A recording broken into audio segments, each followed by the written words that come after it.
Water, the most common substance on Earth.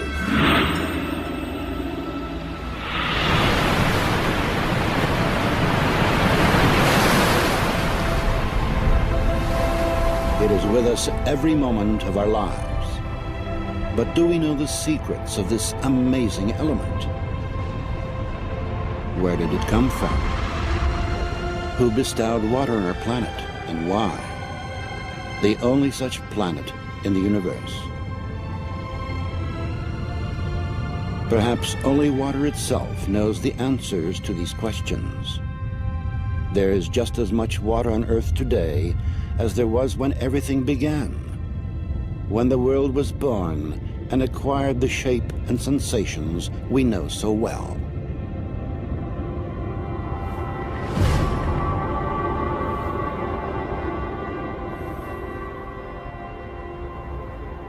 So what we did was what we always do here, do very careful work in a narrow field. So we said, let us focus on water, but we will look at it from many angles. In the Holy Scripture, water is more than simply a physical substance. It's a certain concept, and that concept is connected in a special way with the idea of life.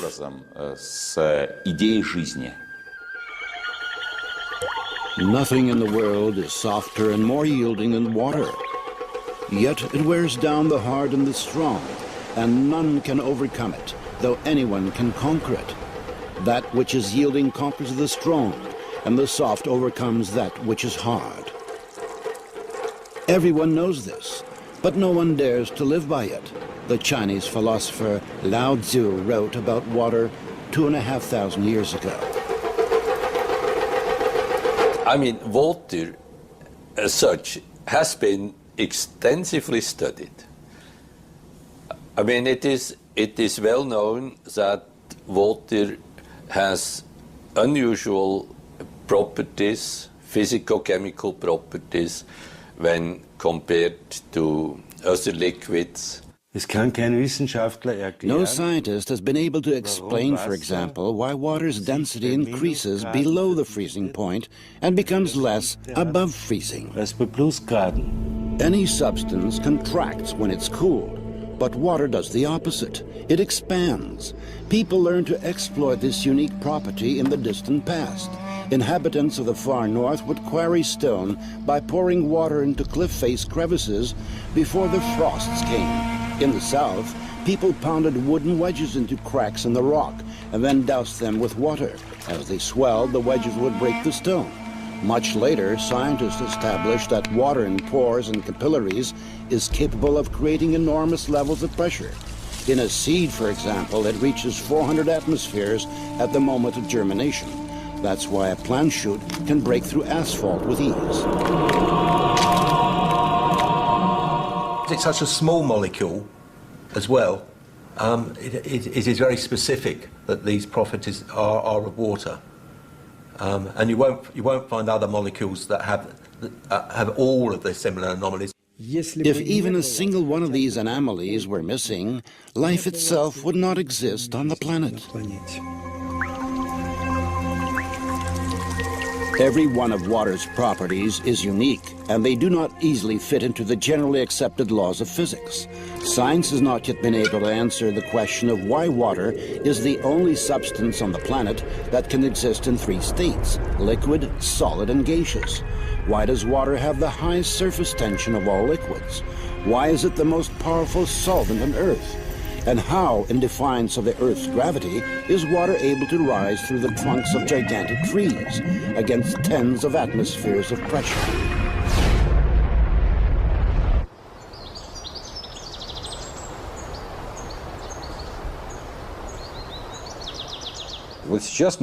We have taken a great step forward. We have really understood that we know almost nothing about water. Therefore, it is a great step because this realization is followed by the desire to find something out. Southeast Asia. The year is 1956. The place is a secret military laboratory for developing and producing weapons of mass destruction. Work has been underway here for several years on a powerful new generation of bacteriological weapons. The scientists are discussing what properties this weapon should have at one of their protracted secret meetings. Suddenly, the session breaks off. All of the participants are taken to the hospital with symptoms of severe food poisoning. An investigation into what happened quickly hits a dead end. The scientists had consumed nothing except water from the carafes on their tables. The water was tested. No harmful additives were found. Its chemical composition was H2O. That's what the report said. Poisoning caused by ordinary water. 20 years later, a fantastic hypothesis was put forward, a hypothesis that could explain water's unpredictable behavior. Water has memory.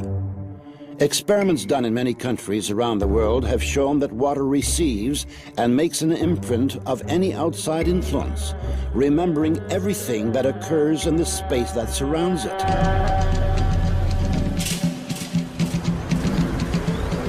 Any substance coming into contact with water leaves a trace in the water. Had our ancestors guessed this when they used silver vessels to turn ordinary water into healing water? It is today the best antibiotic that is made, as good in Afghanistan and Iraq. The American army uses this water, 1 atom per 100 million, to kill all the germs in a wound. So the President of the United States uses this water to keep infectious bugs from his hand. So I said, how can this water be? As it records information, water acquires new properties, yet its chemical composition remains unchanged. So their theory was the chemical composition of the water is important. Now the sensational news is that that is nonsense. The structure of water is much more important than the chemical composition. The structure of water means how its molecules are organized. We can see how water molecules join together into groups. These are called clusters. Scientists came up with the idea that these clusters work as memory cells of a certain sort, in which water recalls the whole history of its relationship with the world as if on magnetic tape. People don't think when you turn on the light, the water is changing. When you turn on the electric field from the power lines, the water may change. So that is the direction of research. Water, of course, remains water, but its structure, like a nervous system, reacts to any irritation. Modern instruments have made it possible to record the fact that within each of water's memory cells, there are 440,000 information panels, each of which is responsible for its own type of interaction with the environment.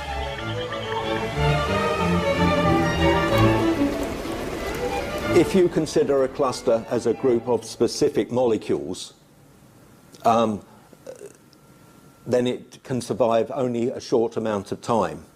But if you consider it as a structure whereby molecules can leave and other molecules come in, the cluster can last effectively for a very long time. The stability of the cluster structures confirmed the hypothesis that water is capable of recording and storing information. It may be the single most malleable computer, which can, it's like a computer memory.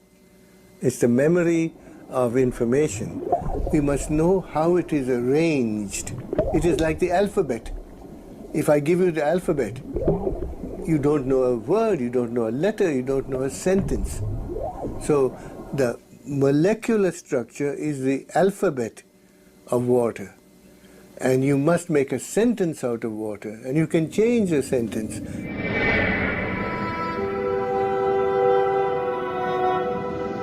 In the winter of 1881, the sailing ship Lara was on a course from Liverpool to San Francisco. On the third day of the voyage, a fire broke out on board. Among those abandoning ship was the captain, Neil Carey. The water supply soon ran out, and the crew experienced the torments of thirst growing by the hour. Later, when they reached shore safely after 3 terrible weeks adrift at sea, the captain, a man with a very level-headed attitude towards events, described what had saved them. "We were dreaming of fresh water," he said. "We began to imagine that the water around the lifeboat was turning from ocean blue to the greenish hue of fresh water. I summoned up my strength and scooped some up. When I tasted it, the water was fresh."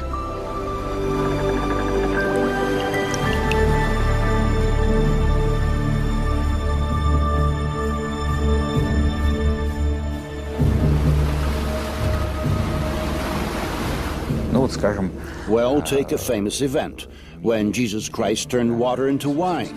He didn't add some sugar or lactose, but he imparted an absolutely special property to the water. We have carried out many experiments on the effect that quite diverse factors have on samples of water: magnetic fields, electrical fields, various objects, and also including a human presence and human emotions. And it became clear that positive and negative human emotions are the strongest elements of influence. Это наиболее сильный момент воздействия. Professor Korotkov's laboratory has conducted numerous experiments on the effect of human emotions on water.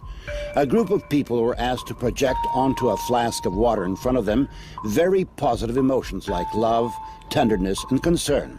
Then the flask was replaced with another one, and the people were asked to project emotions of a different type: fear, aggression, hatred. After this, measurements were taken on the samples. The water exhibited changes that were clearly in one direction or another. So love increases water's energy levels and stabilizes the water, while aggressive emotions reduce the energy and make radical changes in the water. I hoped to show people that water could have a memory. Dr. Imato's laboratory does research on water samples which are subjected to various forms of outside influence. The impressions made upon the water are recorded by swiftly freezing it in a cryogenic chamber. This is what water heated in a microwave oven looks like. This is the effect of a mobile telephone. Somebody said, "Thank you" to this water. "Excuse me. You disgust me."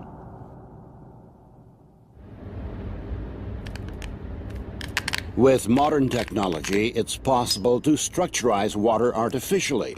When seeds were grown under laboratory conditions using this kind of water, the soy sprouts had 6 times greater photon radiation than when ordinary water was used. Using structurized water makes vegetables ripen faster and increases the amount of useful microelements and vegetable protein several-fold. If we look at the shoots, the treated ones were long, even, and strong, while the untreated ones were short, thin, and weak. If we look at the plants today, those from the selected seeds have all ripened, but the ones from non-selected seeds have not. We have to say that using structurized water really does affect the growth of vegetables and fruits. For purposes of irrigation, 20% less of this type of water is needed than when using ordinary water. No fertilizer was added to the soil or the water. The chemical composition remained the same, H2O. The only thing changed was its structure. At the present time, scientists can answer the question of how this happens, but science does not yet have an answer to the question of why. Depending on age, a human being is 70 to 90% made of water. An adult drinks approximately 2.5 liters of water each day in order to sustain his normal life functions. Another 1.5 liters is absorbed through the skin during bathing or showering.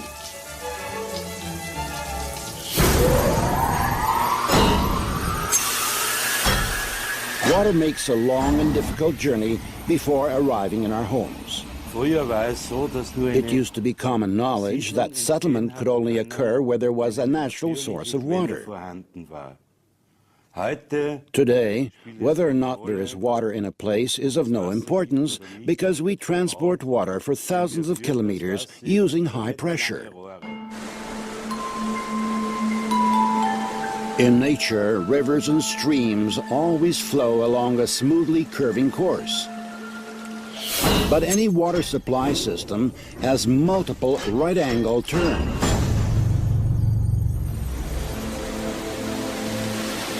The natural structure of the water breaks down more and more with each such turn.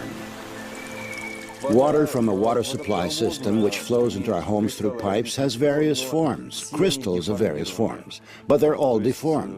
That is, it may look like this, it can look this way, or have these crystals and many other arrangements, but you won't see any symmetry or beauty.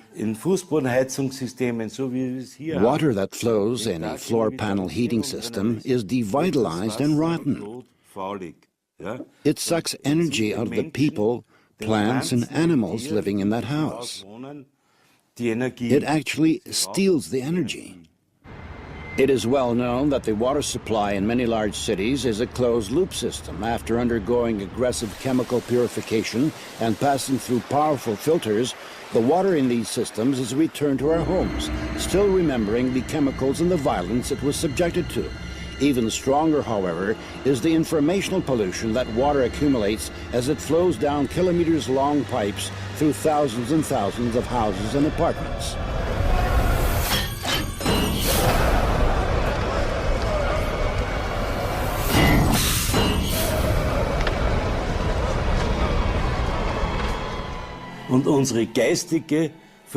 We pollute water spiritually, and this happens on a huge scale. Why? The water adopts all of the hatred, all of the malice, the stress. The water is almost dead by the time it enters our body.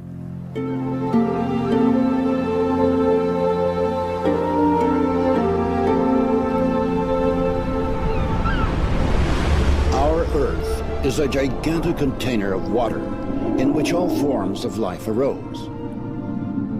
And every living thing is itself essentially a container of water. With modern technologies, we can reach far into outer space. And as we attempt to discover life on other planets, the first thing we look for is water. There is no life on Earth without water. And one of the big questions is whether or not, in case that there should be comparable life on other planets, this would also be based on the presence of water. There is strong belief that the first living organisms were in the water, and only much, much later did organisms develop that could live outside of the water. I don't think that this is at all a coincidence. It is absolutely no coincidence that the opening lines of the Bible mention water, where it talks about the creation of the world, of life, and of man. It has to do with water, first and foremost. Like all sculptures that have not yet been created are present in clay, so the images of all future living organisms were present in water. Water merely brought to life a pre-existing conception. But any process requires an impulse.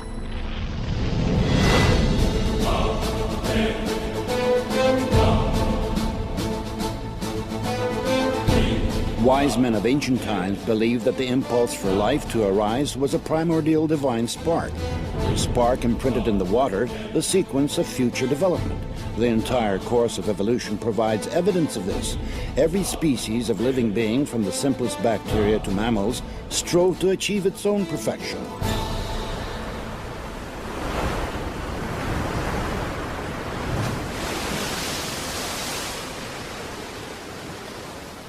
Science most likely will never find out the exact process by which Adam was created, what went with what, and in what proportions. But the Quran, for example, says that water played a part in this by the will of God. I think that scientists should look more closely at how water interacts with their molecules.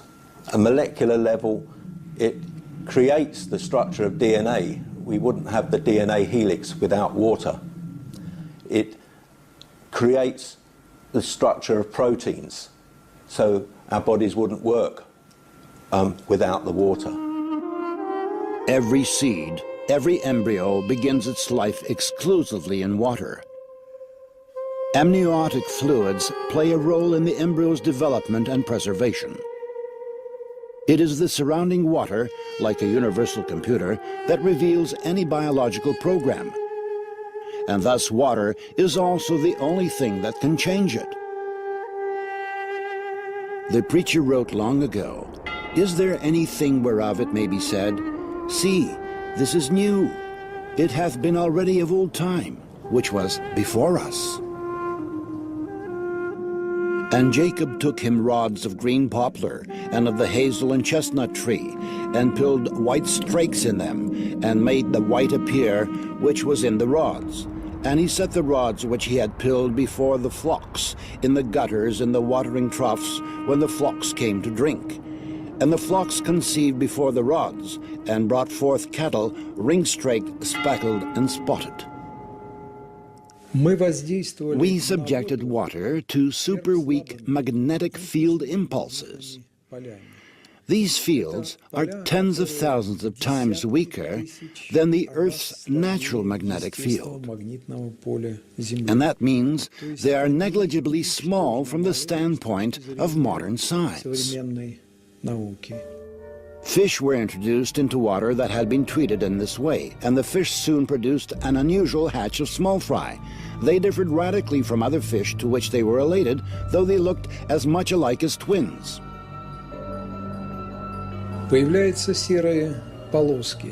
Gray stripes appear on the belly of all these males at once, along with colored spots, which had not been observed previously.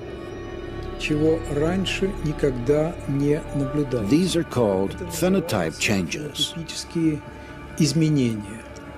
And it is of fundamental importance that these changes appear not just in some of the treated fish, but in all of them at the same time. The experiment resulted in changes not only in the outward appearance of the fish, but also in their behavior. They began to react to outside stimuli in the same way. It was as if the whole school had acquired a collective mind. A whole important area of problems came up, which had not yet been studied whatsoever. Therefore, it was decided that it would suffice to establish even just the fact that behavior could change the form of animals using only water, which fact, in and of itself, is very significant. If water has such a strong effect, that is, we shouldn't make it public without thoroughly studying this.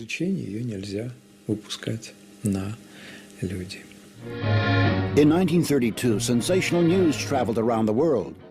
The American physicists Harold Urey and Albert Osborn had discovered that in addition to ordinary water, heavy water also exists in nature, deuterium-2O. The splitting of deuterium was the basis for the creation of the most destructive bomb, the hydrogen bomb.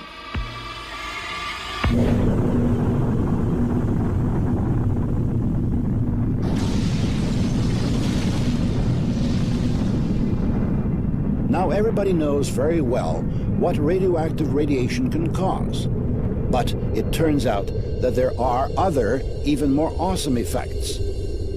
Rather more horrific is the change in the structure of water covering huge areas thousands of kilometers larger than the nuclear weapons testing grounds. It makes no difference where the test was carried out, in the atmosphere, on the ground, or underground. Colossal changes occur in the water, and the water's memory changes. And people drink that water, animals drink it, and suddenly terrible changes take place.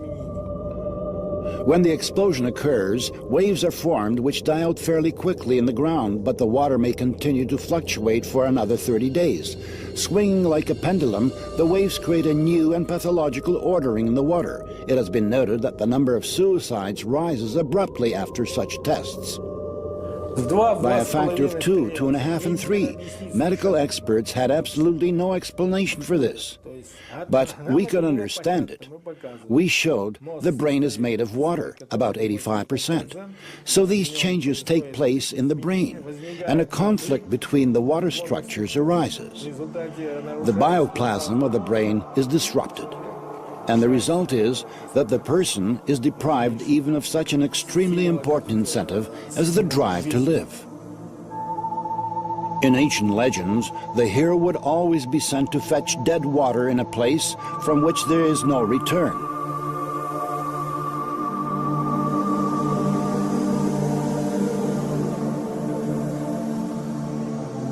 According to tradition, the only sea on earth in which there is no life came into existence where the destroyed cities Sodom and Gomorrah had been located. The Dead Sea.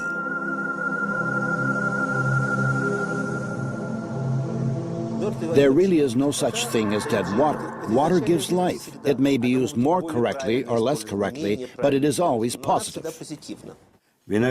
How a person handles water. If he approaches the water with good thoughts or blesses it and says thank you to it, the quality of the water will improve, and the water will have a positive effect on a person and on his body.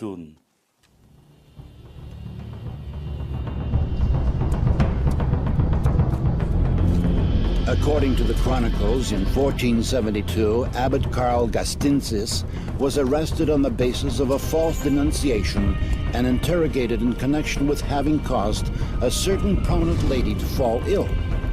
While he was being held in a dungeon, the abbot was given only a crust of stale bread every day, along with a dipper of rotten, stinking water. After 40 days, the prison warden noticed that Father Karl not only had not gone into decline, but he even seemed to have gained health and strength, which only served to convince the inquisitors that the abbot had connection with dark forces. Later, Karl Gastinsis confessed under brutal torture that he had recited a prayer over the rotten water he has given, thanking the Lord for bestowing these trials upon him. After that, the water tasted bland and turned fresh and clear.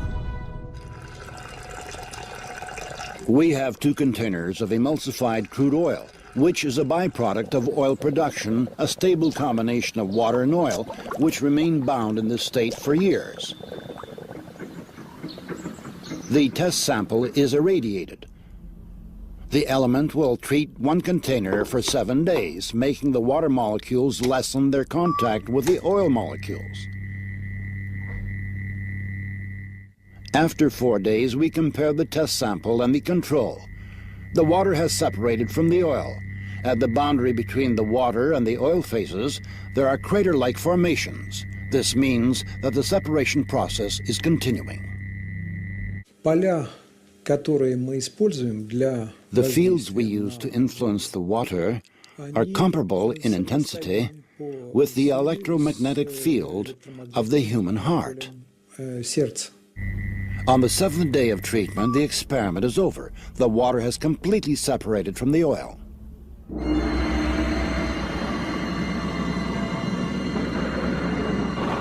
Expert estimates that oilmen have accumulated around 1 billion tons of emulsified crude oil.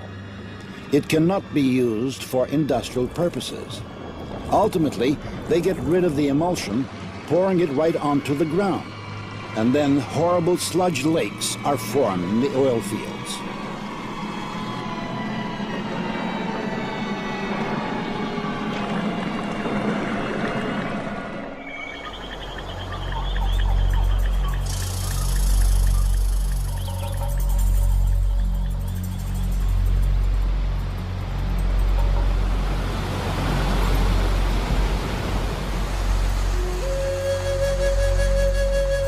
In the language of the Pemon Indian tribe in Venezuela, Roraima is translated as the mother of all waters. A group of Russian biophysicists set out for this destination in January 2005 to collect a unique sample of water, which scientists say has never been in direct contact with human beings. Such water exists in only one place on Earth, in Venezuela.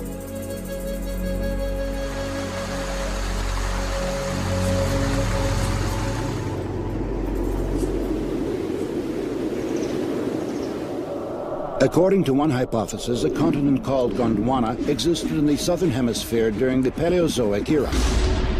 Powerful tectonic processes occurring in the Earth's crust 3.5 million years ago split it into several parts.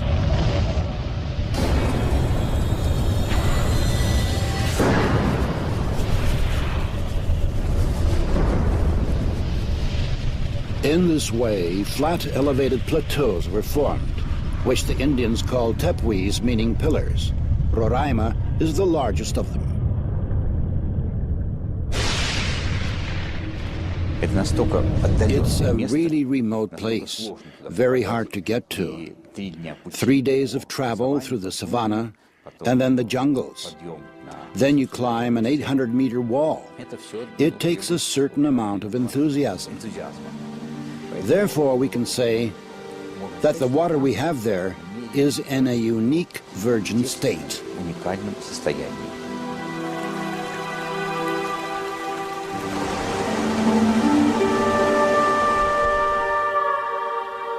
There is always a large cloud over Roraima.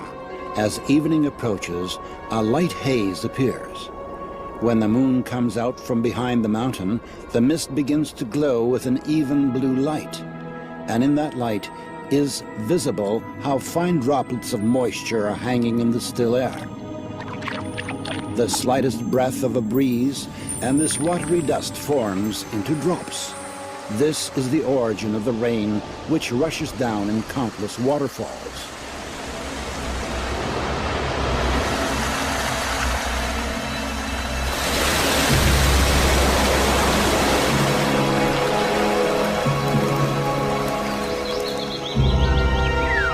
So today is January 30th, 2005. Water collection number 16. Then we shall pack it all up in foil. And in this form, this water will hold its energy for several days, with the air of these places. Then we'll arrive in St. Petersburg, and we'll calmly carry out at our laboratory analysis several thousand kilometers away, and only then will we be able to draw any conclusions. Professor Korotkov's laboratory has developed an instrument that can determine the energetics of water. It works on the basis of the Kirlian effect. Everything that enters a strong electromagnetic field begins to emit light. The greater energy the object possesses, the brighter it shines. The water from Venezuela was compared with ordinary drinking water. We can say that this water is not double, not triple, but 40,000 times more active. So these are really two fundamentally different substances. And water of this type, this water which immediately activates the body, it activates the whole system. That's why there, when we were in those places, where the Indians, despite the deprivation in which they live very long lives and are pretty happy.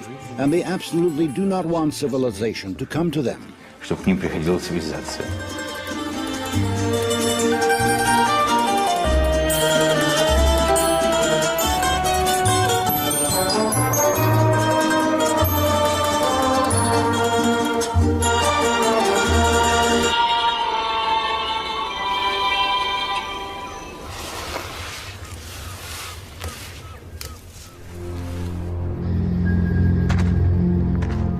In the late autumn of 1632, a poor farmer named Gentz from the village of Enningen in Hessen, an orphan, who didn't remember his parents or where he was born, set off for southern Italy to seek a better lot.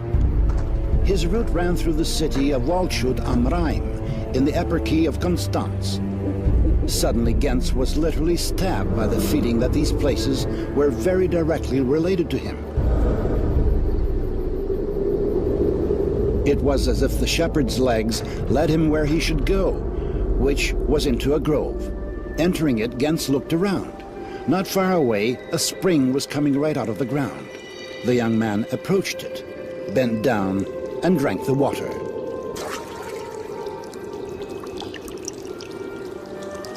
Many years later, he told his grandchildren the story of how the water had given back him his memory, so that he recollected these places and his father and mother and the house in which he was born.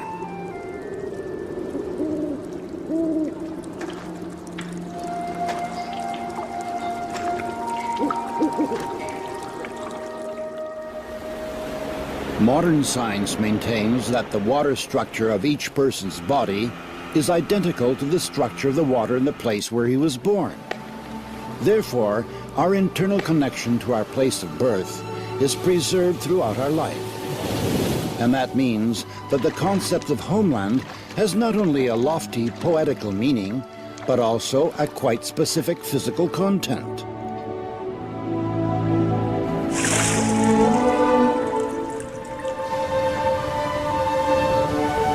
Nowhere in the world is the water the same. Breaking its way to the surface, through minerals and ores, water assimilates the vibrations of the soil and information about its specific biological and energetical features. We tested this absolutely marvelous water, which is sold in large bottles, and the producer puts a label on them which says it's the best water in the world. But it is empty and dead. True, it's pure and it's good, and some minerals have been added. But this is dead water in which there is no energetics and there is no life.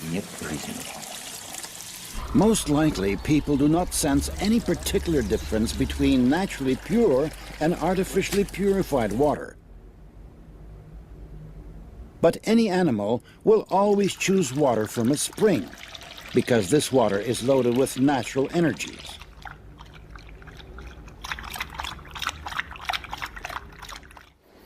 Not long ago, yet another unique property of natural water was discovered.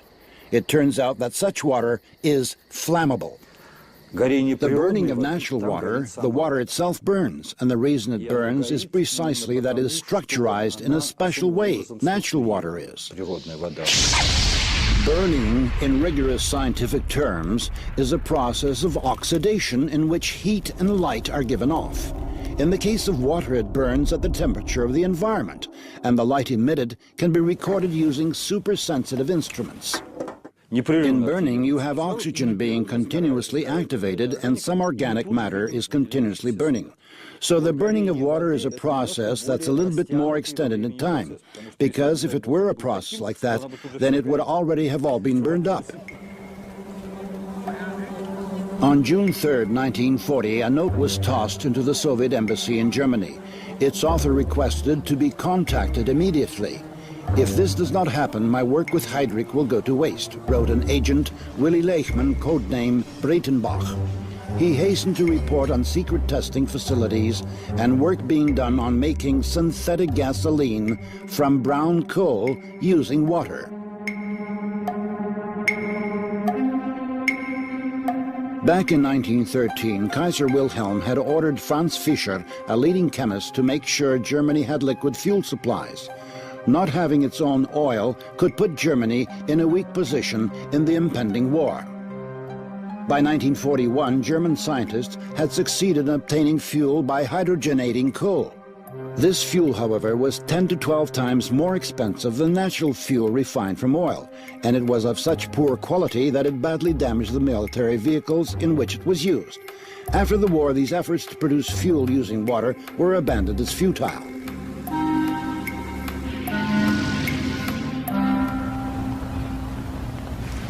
For the past 15 years, researcher Zhang Guohua has been working to create fuel of this type.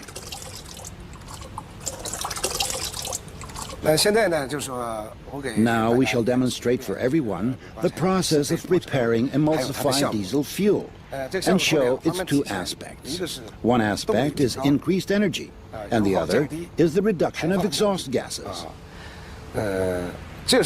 This is fuel taken from an automobile. Structurized water. If we take the proportions, it is 79% diesel fuel, 20% water, and 1% emulsifying agent. What was added here is water. John shows us that what is added to the fuel really is water. Now we shall add the 1% emulsifying agent. An emulsified solution resembling milk forms immediately. We pour the emulsified fuel into the car and use it for propulsion. Measured over the long term, there was a 5% increase in power, with over 20% fuel economy. Our government views this as very important.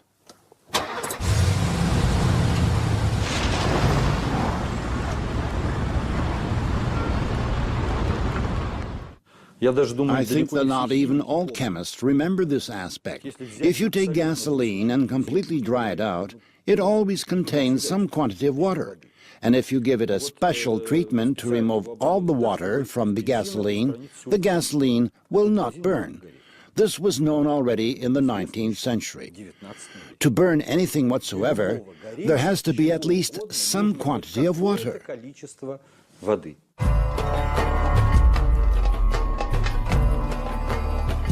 There is a legend among the Persian Sufis. Once upon a time, a wise man said that the day would come when all the water in the world, except for what had been specially collected, would disappear, and then different water would replace it. But anyone who drank the new water would lose his mind. Only one man took the prophecy seriously and began to store up water. But the day that had been predicted did not come, and every body of water emptied out. The man who had listened to the wise man drank water from his supply. And then the bodies of water and wells filled up with water again. People thirstily drank this water, and every one of them went crazy. But the man who had listened to the wise man continued to drink water only from his own supply and kept his sanity. And he was the only sane person left among the madmen, and therefore he was called crazy. And then he poured his reserves of real water, the old water, onto the ground.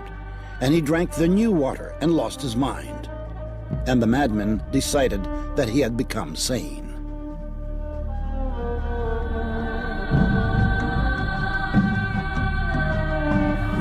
A major part of our brains are water. So the water and the easy movement of the water molecules and so on will leave part of that imprint. So yes, to some extent, the water is implicated in the patterning of the information in the brain.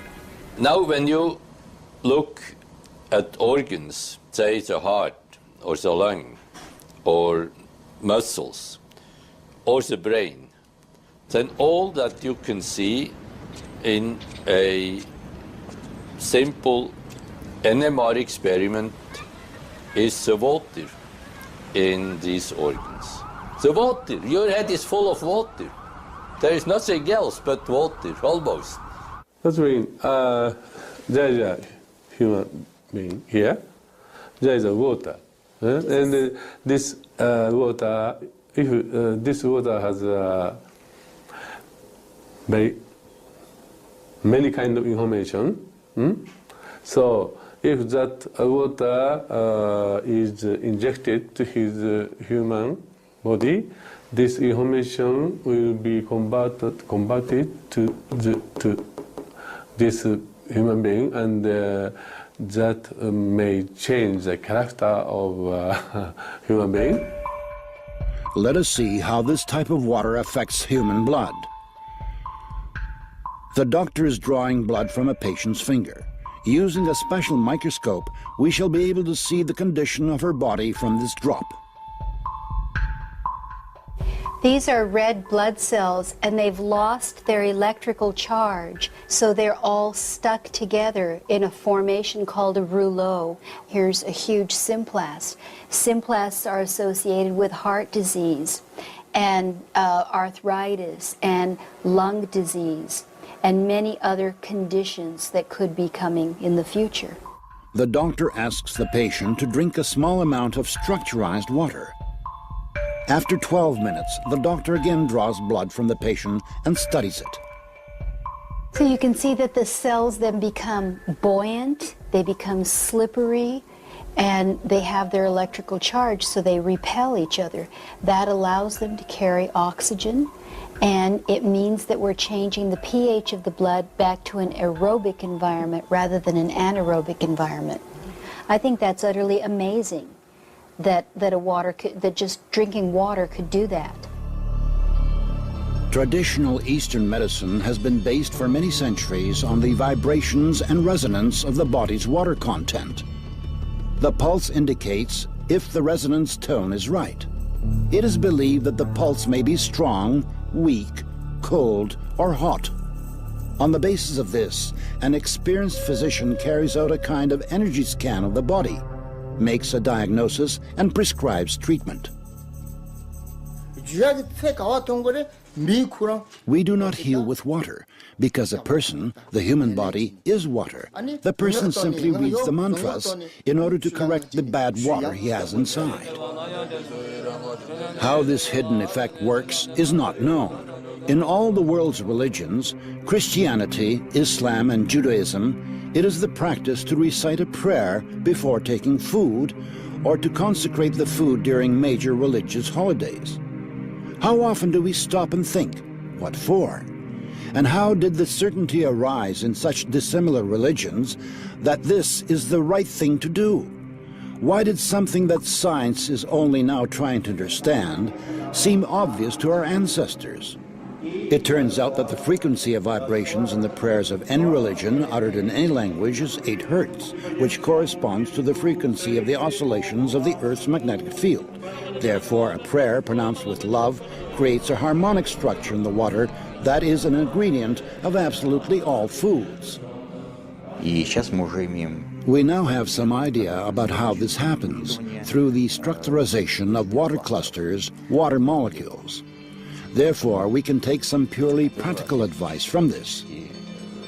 To sit down at the table in a very good mood, and under no circumstance to dine with cruel or aggressive-minded people, because this will have a direct destructive effect on our health. In 1995, Dr. Emoto Masaru was the first one to record musical impressions on water. In Dr. Emoto Masaru's laboratory, they allowed water to listen to music, after which they flash froze the water. And then, under the microscope, they could clearly see the crystals that the water had formed.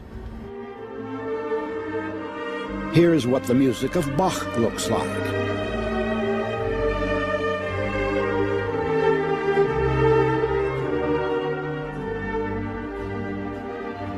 Mozart,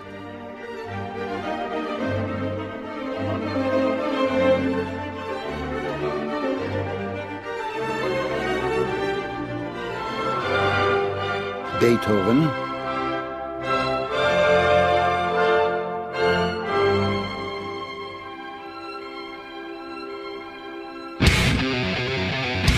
heavy rock,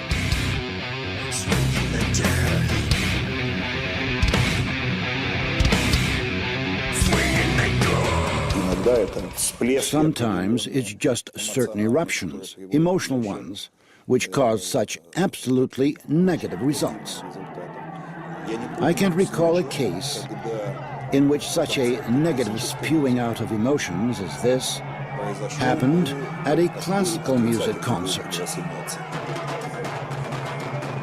Experiments show that aggression causes a sharp change in water's memory. Such water can provoke an aggressive state in hitherto calm people.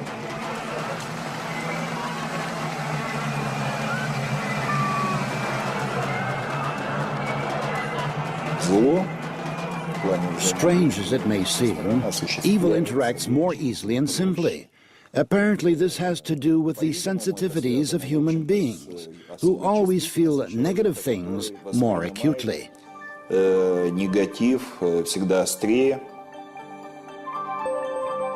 Dr. Emoto has conducted another interesting experiment. He placed rice into 3 glass beakers and covered it with water. And then every day for a month, he said, "Thank you," to one beaker. "You're an idiot," to the second. And the third one, he completely ignored.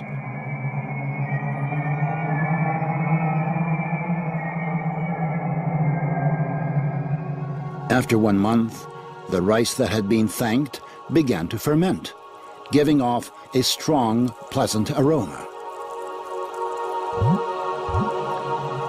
The rice in the second beaker turned black. And the rice that was ignored began to rot.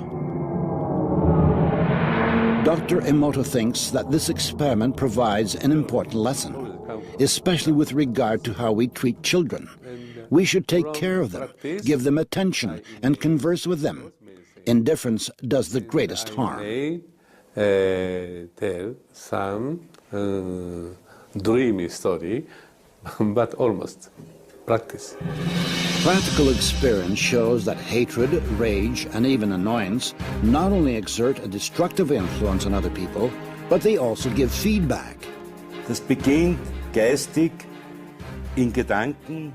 Wenn man negative Gedanken Intellectually, aussendet, at the level of thoughts, a person who sends negative thoughts is polluting his own water, of which his body is 75–90% composed, and giving it a negative charge. wird dieses Wasser negativ belasten. Many laboratories around the world have repeatedly carried out an experiment that produces similar results. Water from a single container was divided into two portions. One part was subjected to an outside influence that changed the structure and properties of that water.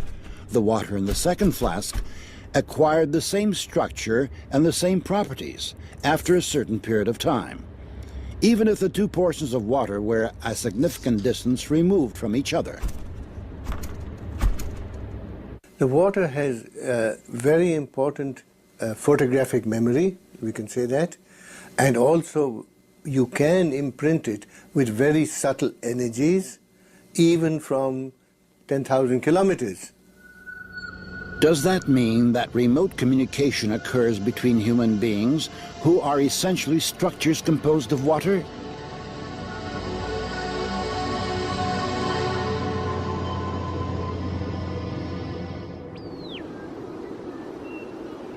In February 2005, Professor Vyacheslav Zvornikov and a group of his colleagues conducted an experiment to confirm or disconfirm the hypothesis that remote communication between people is possible. Two people are 15,000 kilometers apart. One is in Moscow, the other in northern South America near the city of Santa Elena. Here we have the virtual brain of the experiment's participants. During the 15 minutes before the experiment begins, there are no visible correlations. The least change in posture, pulse, or respiratory frequency is recorded. ECGs and EEGs are taken. Suddenly, the instruments register distinct changes. The two people separated by this enormous distance have somehow tuned themselves to the same wave. The instruments show synchronization of certain areas of their brains, of breathing, and pulses. How can this be explained? We don't yet have any answers to that question. So far, this is a scientific mystery. There is a hypothesis that the body's liquids play a part in this.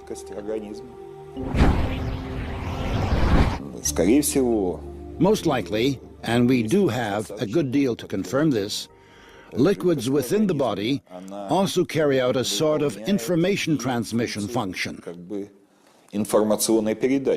So therefore our actions every day is very important. And our actions are related to nature, to the whole cosmos. So what one does doesn't just affect themselves, it affects other people and it affects the whole universe. Мы изучали воду в период затмения We Солнца. studied water during solar eclipses and when comet Schumacher-Levy was passing in those periods of time. And it turned out that a tissue culture in water, when a solar eclipse is in the offing, a week ahead of time before the eclipse, when everything is still far ahead, it already begins to fade. Увядать.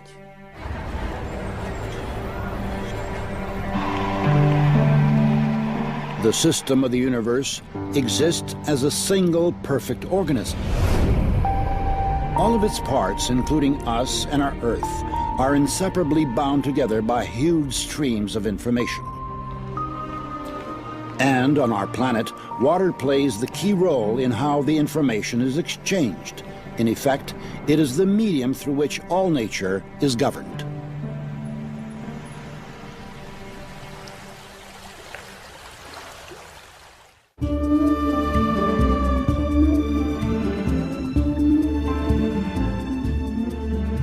The Chinese chronicles tell about the Taoist hermitage Changchun, who is known to have met repeatedly with Genghis Khan for lengthy conversations. Once, when the country was being ravaged by an unknown epidemic, the ruler of Beijing asked the hermit to protect the people.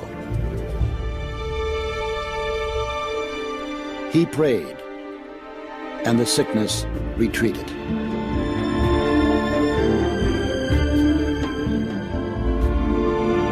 In reply to numerous expressions of gratitude, the hermit said, "Prayer is not a thing.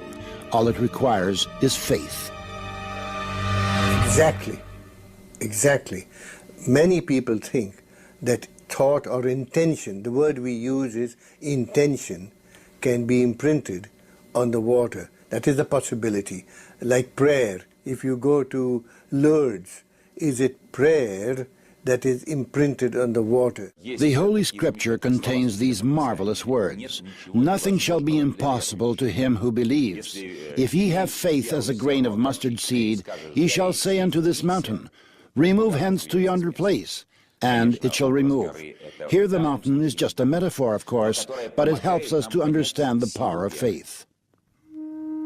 All of mankind's sacred books contain stories about people who were able to create miracles because of their profound spiritual knowledge. Legend tells us that the sea parted before Moses because of his unflinching faith that the Lord would not abandon his people.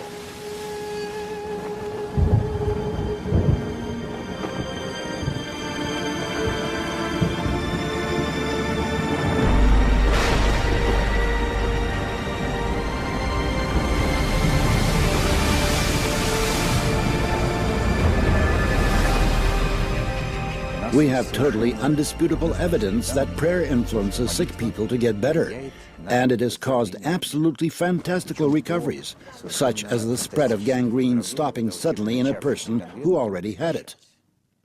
Вот со святой водой больные животные или... With holy water, when it's poured over sick animals or a dying plant, they revive. Это факт. Those are the facts. And no physical chemist currently is able to understand it. They simply can't. Понять этого не может. Не может. January the 18th. It is the eve of the Orthodox feast of the Epiphany. 2 flasks are filled with ordinary tap water. Early in the morning, one of them is set inside the church, near the vessel over which the sacrament of sanctification is to be performed. Every year on January 19th, the faithful and even non-believers hurry into churches to pick up some of the baptismal water. It is believed to possess extraordinary properties. In order to confirm or refute this, the 2 flasks were taken to the laboratory for study immediately after the service. Here the water was frozen in a cryogenic chamber and photographed under the microscope.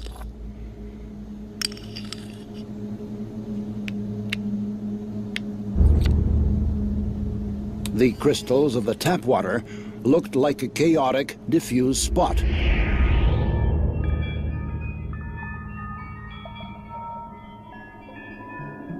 While the water that had been in the church had the rectilinear, symmetrical form of a 6-pointed star.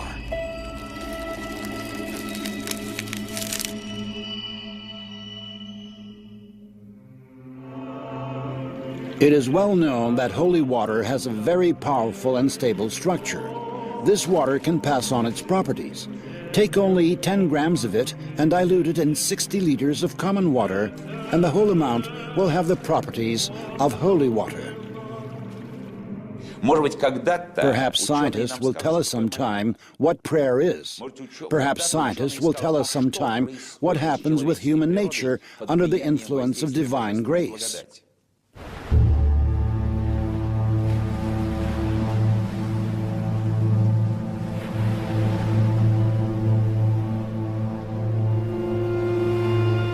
С моей точки зрения, In my view, what Jesus did represented an informational influence in the water.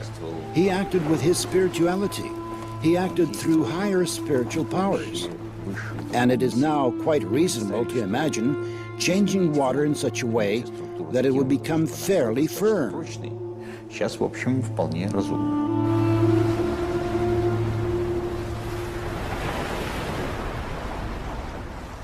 It could be radiation, but could it be only subtle energy? And we are very interested in how subtle energy can be detected by a material.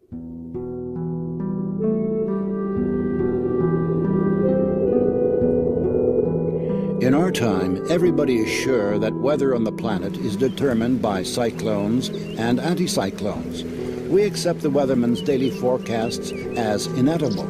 Actually, we are waiting for water to make its appearance. Evaporating and turning into whimsical clouds and towering thunderheads, it creates the architectonics of the sky. The countless shades of sunrise and sunset, the rainbows that shoot across the sky, all of them result from the refraction of light rays by the moisture in the atmosphere. Clouds carry this moisture over great distances, and it spills down as rain. Rain, hail, snow and mist, winds and storms, gales and hurricanes, all of these complex processes depend on water's mood. We try to second-guess how it is going to behave, and where on the earth it will bestow its favors, and where it will unleash its wrath. The most we can do is to observe these processes from space, but only observe them. But how alluring the thought is of subjugating the weather.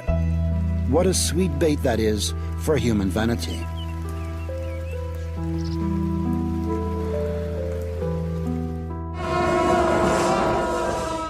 Many peoples have preserved the practice of influencing weather and atmospheric phenomena.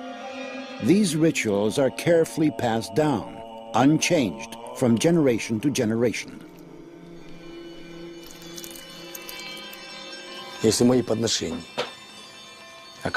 my tributes have been convincing enough, if I have chosen the right time and the right place, and have recited the mantras correctly, and from a pure heart, then the Lord of the water gives us water.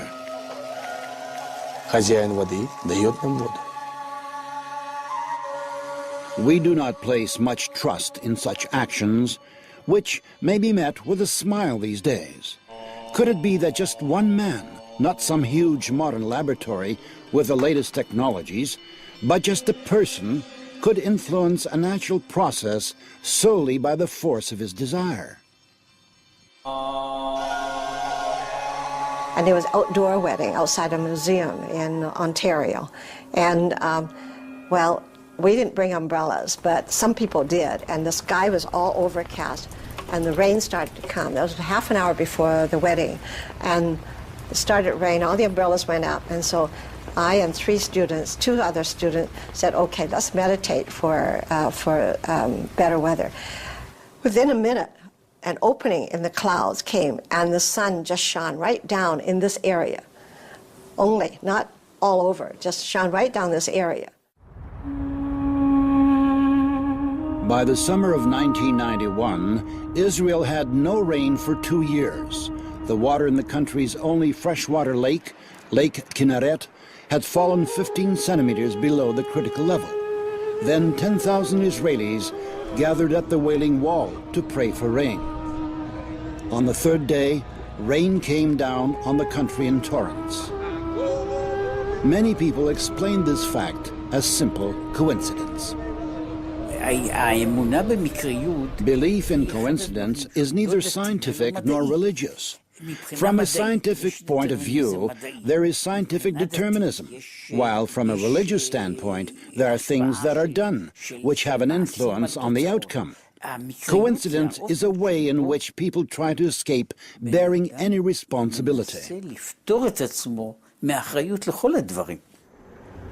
Just as the cry of a bird in the mountains can cause a powerful avalanche, or the motion of a butterfly's wing can change the weather over an entire continent, likewise, people can launch global processes solely by the power of their thought. Und das ist keine Übertreibung, sondern jeder, der sich And mit that is no Ausgabe beschäftigt, exaggeration. weiß das. Not a single scientist who is familiar with systems theory doubts that. Beschäftigt hat, zweifeln können. It is entirely a question of waiting for a moment when the system is in a state of instability. In a phase of instability, the motion of thought alone is sufficient for the system to start to change.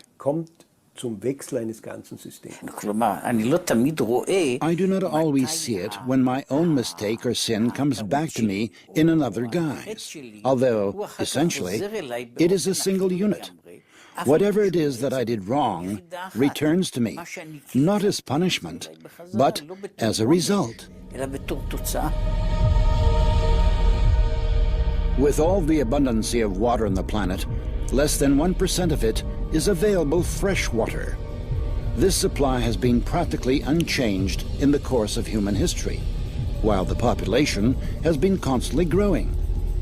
The world has never seen that many people as there is on the planet today, 6.5 billion. But even now, there would have been enough fresh water for everybody if it were not for the severe attack of the human civilization.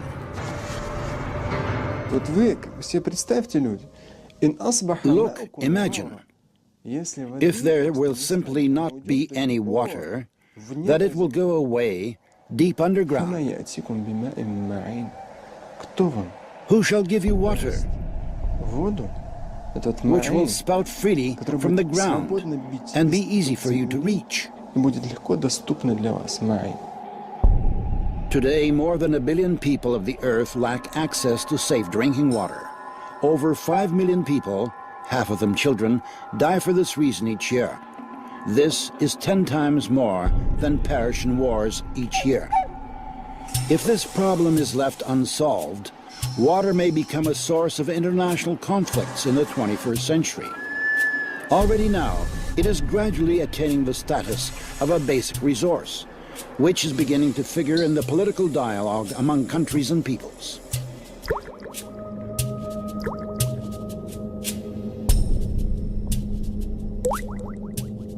See, we talk a lot about an upcoming oil crisis because we will run out of oil. But I think it is even more important that we worry about the water, that we don't run into a water crisis. According to UN data, around 10 million tons of oil annually pours into the world ocean. Along the U.S. Atlantic coast are buried 90,000 containers of radioactive waste with 100 kilocuries of activity, while the European part has 500 kilocuries. Countries with sea access dump industrial, construction, and radioactive waste into the ocean. As it is dumped and descends through a column of water, some of the polluting substances dissolve and change not only the quality of the water, but also its memory. The ocean is also still capable of erasing these memories because of its salinity, but nonetheless, the dilution effect is there. It also needs to be discussed and studied, because at very great levels of dilution, sometimes the memory begins to have even a stronger influence than at slight, so to speak, levels of dilution with high concentrations. We have to pay attention to this. This is a very difficult period of our planetary existence. Today, we've already plowed up all the lands possible, and we've lost 33% of our green covering and half the plankton in the ocean.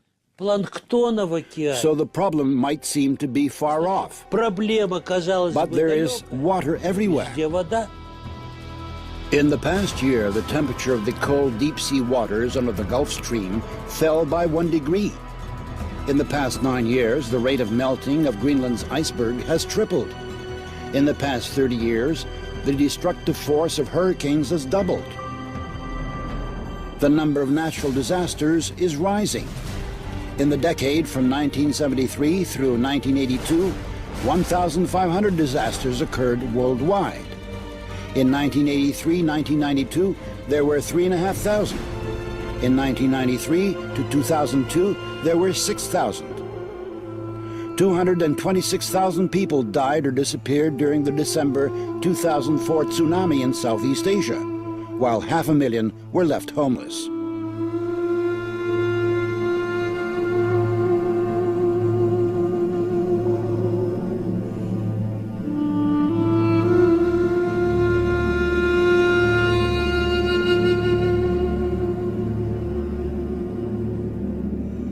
The October 2005 flood in Europe left 200,000 people homeless. Around 1,300 people died during Hurricane Katrina in August 2005. 1 million people were left homeless.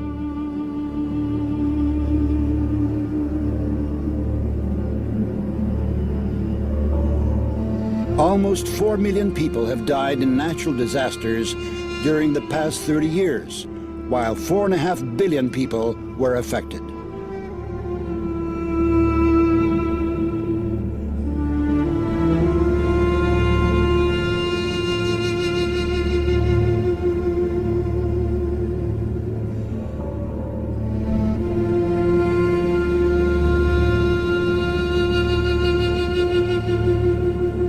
Если спросить сегодня простого человека, If you ask the ordinary man in the street today whether or not man and human activity are to blame for the increased number of hurricanes on the planet and their increased destructive force, I think that every other person will say yes. This is a consequence of human activity. I think that what's happening in our world today, all the tsunamis and the freak weathers everywhere, and the terrorism and the fear that is gripping us, all of the things that are happening is a result of unhealthy individual health. And it affects the other way too. Okay, and also I think it's a resultant of water being polluted. The phenomenon of structural memory enables water to take an impression of everything that happens around it and to connect all living systems together. And each one of us is a link in an endless chain of information transmission. But in addition, each of us is also a source of information. Every one of our actions, a thought, an emotion, an uttered word, separates from us and becomes part of the overall energo-informational environment. Informational dirt is poisoning the water, accumulating layer by layer in its memory. If that process were to continue endlessly, the water could lose its mind. But it is endowed with a self-cleansing capacity. This occurs at the moment of phase transition, when it vaporizes and then condenses and falls as rain, or when it freezes and then melts. Shaking off the informational grime, water preserves its basic structure, that is, the program for life. Einstein beispielsweise hat so wunderbar Einstein, for example, once said, I would like to know what he is thinking, meaning Ich God. möchte seine Gedanken kennen, damit meint Everything else is just details. alles Übrige sind But I would like to know how he created this Ich world. möchte wissen, wie diese Welt erschaffen hat. Everything begins in water. In a certain sense, we can say that everything originates in water, and in water, everything comes to an end. For all peoples, a person must be clean in order to stand before God. In all the world's religions, water is a kind of intermediary that unites man with the Creator. The Jews perform ablutions in mikvahs. For Muslims, ablution is prerequisite for prayer. If we trace the references to water in the Holy Scripture, they are often associated with the idea of purification. This is most vivid, of course, in the narrative of the baptism of the Israelites in the River Jordan in the time of the prophet John. John the Baptist, the forerunner. Иоанн крестил крещением John покаяния. baptized with the baptism of repentance, and the image and the symbol of people's repentance was immersion in the river. Омовение в реке. А в In христианской the Christian церкви church, there is the sacrament of baptism. First of all, why is it a sacrament? является слово таинство. Таинство Because it remains ultimately hidden from us. Почему таинство крещения? А потому что до What конца happens with a person at the moment of что baptism? происходит с человеком в момент крещения.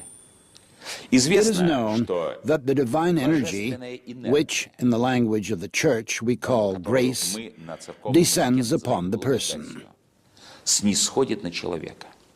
宗教の There have been many wars on religious grounds in human history, 戦争になって but いること in our experiment, water reacted to individual words that had a religious content by forming beautiful crystals. This means that the conception of our nature coincides with each religion. The Christian prayer, the Buddhistic prayer, the Muslim prayer.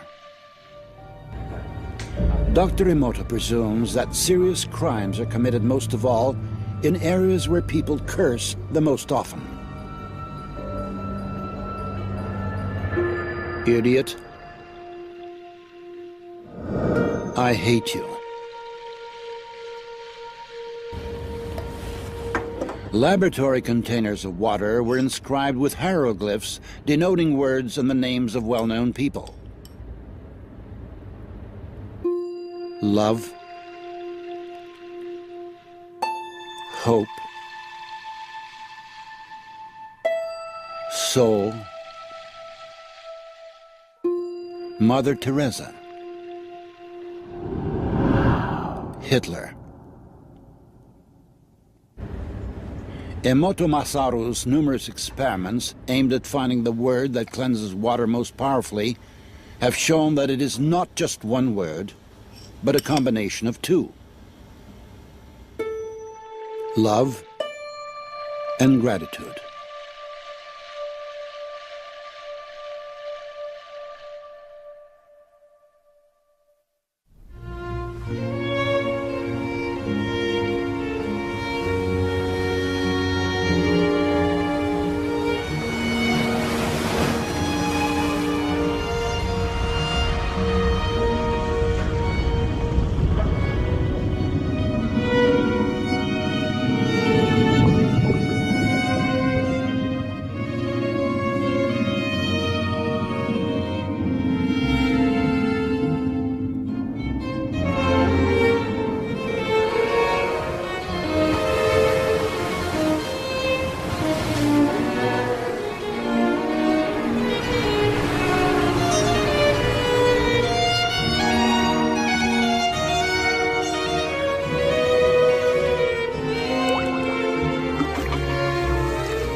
The universe was created by the Absolute, by the source that produced all the existing and all its material manifestations.